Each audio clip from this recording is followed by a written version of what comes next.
Ex-wife returns 5 years later.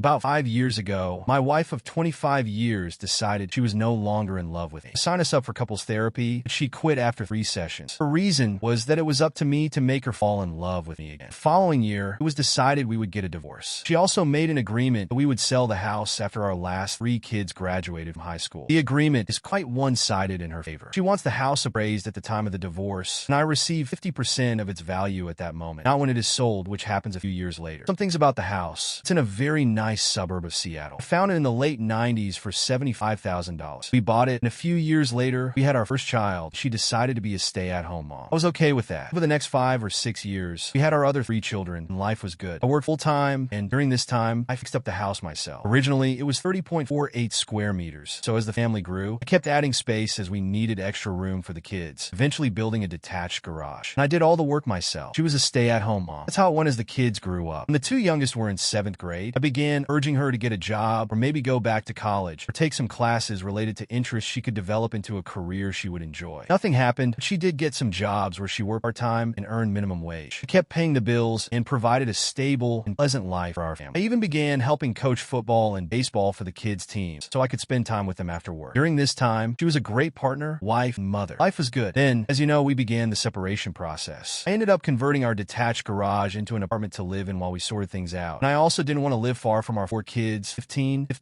17, and 20 at the time. It got quite awkward with time. She wanted us to swap time in the garage apartment every 30 days. So during this time, we decided to get divorced and it became official. So now it's been over a year and a half. I've moved on and started seeing someone, and she's been receiving love letters in the mail from someone. I didn't care if she was seeing anyone. But the letters were delivered to the house where the kids could see them. That was tough. We began negotiating the divorce, and she initially wanted lifetime alimony. In Washington State, it's typically 1 year of alimony for every 5 years of marriage. She wasn't happy with that. But okay, we went through a mediated divorce, and I agreed to pay her 5 years of alimony, which totals about $125,000, $2,000 a month. Also, if you didn't know, she gets that money tax-free, and I have to pay taxes on it. Another bitter detail I'm resentful about. And up to that point, I'm paying for everything: mortgage, utilities, food, etc., as if we were a happy family. So after the $2,000 she gets from me, our finances are calculated, and we're both supposed to end up with the same income. She's a bit tight with her part-time job salary, so she's supposed to pay me $200 per month. She doesn't think it's fair. So can anyone guess how many months she actually paid me that $200? I'm sure you know the answer. It's 0, by the way. The divorce was finalized, and I moved out. During the divorce, I met someone, and we hit it off. In fact, we've been living together for 4 years. The guy moves into the house I found fixed up and paid for over 25 years. One of the kids lived with me for a year because of the pandemic, and the other kids decided to stay at the house. Not because of the relationship with me, but I moved about 45 minutes away, and they have friends there and are working closer to their childhood home. The kids and I have a great relationship. Anyway, over the last 2 years of our last 2 kids being in high school, all I received from her was that I need to give more money for the kids. Keep in mind that I'm paying her alimony and monthly child support too. When they turned 18, I told her I would give money to the kids directly instead of through her. In turn, she began charging the kids rent, and remember that apartment I built? She charged our oldest son $700 per month to live there while he was still in college, barely scraping by. I also bought all of the kids' cars, paid their health and car insurance too. It was a tough time for me, and eventually, she offered to buy the house outright. She offered me $60,000. I literally laughed at her. I countered with $125,000 and no more alimony, which was a 25% reduction because I was discounting her alimony in one lump sum. She claimed she was entitled to every cent of alimony. Tons of back and forth, and at that point, I'm done with it and dealing with her, so I accepted $100,000 just to be finished with her. So now, I have nothing to show for 25 years of work. I'm so bitter about it. About a year ago, my daughter was about to start college in Alaska. She and her longtime boyfriend, years in high school, were going to the same college, and of course, they broke up 30 days before leaving together. I had to stretch myself and pay about $5,000 to get her there. I flew with her to get her settled. I mentioned to my ex that she should help with the cost too. She said it was a deal made with our daughter. She wouldn't help with the cost at all. Of course, all I think about is all the time she called me asking for more money to help kids. I get furious just thinking about it. Since then, I haven't messaged the ex, not even about the kids. So it's been a tough journey, and I've been dealing with a ton of emotions. I still see the counselor now and then to keep my head straight. I feel like I've lost everything, and in in this economy, there's no way I'll buy another house for myself, even with the income one earned, which is very good. I'm bitter and upset. But every day things fall into place, and I've learned to move on. Then, after 5 years of ups and downs, I get a message from my ex. She's talking about how she wishes she and I could be friends, hoping that one day we can spend time together with the kids on holidays or something. And she says, I really never wanted to divorce you. It's just how things turned out. All I can think of is that she's writing me this message from my old house, which is now worth $1 million, where she lives with her guy. Does he know she's sending me this? It really takes me back and stirs up my emotions again.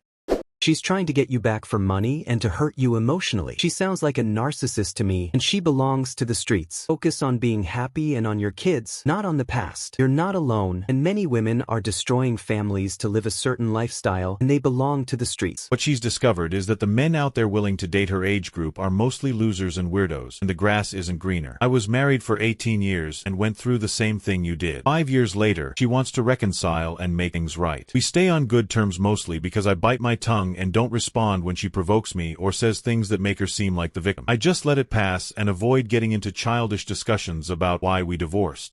I got revenge on my ex-girlfriend after we got back together. My ex and I had been dating for over 2 years. We started when she was a senior in high school, and I was in my second year of college. She was my first real relationship. I lost my virginity to her. I had so many new experiences with her that I had never had before. I loved this girl with everything I had. To make a long story short, I caught her in a few white lies, which eventually made me suspicious. I had never doubted her until these little lies. So when I got the chance to look through her messages, I found everything. This was in mid-2022. She had been cheating on me from the beginning of our relationship up until that point. We broke up and then quickly got back together after she promised me the world and everything else. She then broke up with me a month later because she felt distant. In reality, she was entering a relationship with someone new she cheated on me with at her out-of-state college. We broke up and I didn't even know about this until months later. She came back to our hometown and we got back together. I could write a novel about it, but essentially I stayed because of my childhood trauma. She promised me the world so many times and lied to me even more than she promised. She left me for someone else again in mid-2023. I was convinced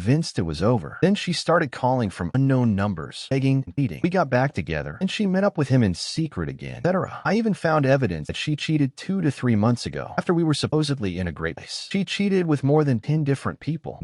Now, a few nights ago, I met a girl at my work. We got along well, and I ended up sleeping with her. I decided I wanted to see what it felt like to take advantage of an opportunity that came up. My ex always did that. Well, it felt good in the moment, but after seeing my ex and lying to her face about my whereabouts, it was a mess. I cried a lot this morning and feel disgusted. I should have ended things before doing that. My ex and I are together again exclusively, as we agreed, but I did this, and I think it validated me in the sense that I am capable of being with someone else and being treated much better. Still, I really love this girl, and I can't believe it got to this point. Typing this out makes me feel validated again. It's easy to forget all the times she cheated when it was so many. She has been so loving lately, but I don't know if I can do this anymore. Update. I told her today in a long phone call. The call started off sweet, but then we got into the issues in our relationship. I went through an extremely difficult time, how staying here changed who I became. We were both crying after I confessed the truth. She wanted more details, and although I was hesitant, figured I couldn't lie. She turned cold and ended things right then and there. I can't say I expected anything different. I still love her, and I already miss her. Somehow I dream of a future that includes both of us. I wish we could redo everything the right way. Or maybe I'm tied to trauma. Still, she was my first love, and I do have real feelings for her. I will never forget the relationship we had.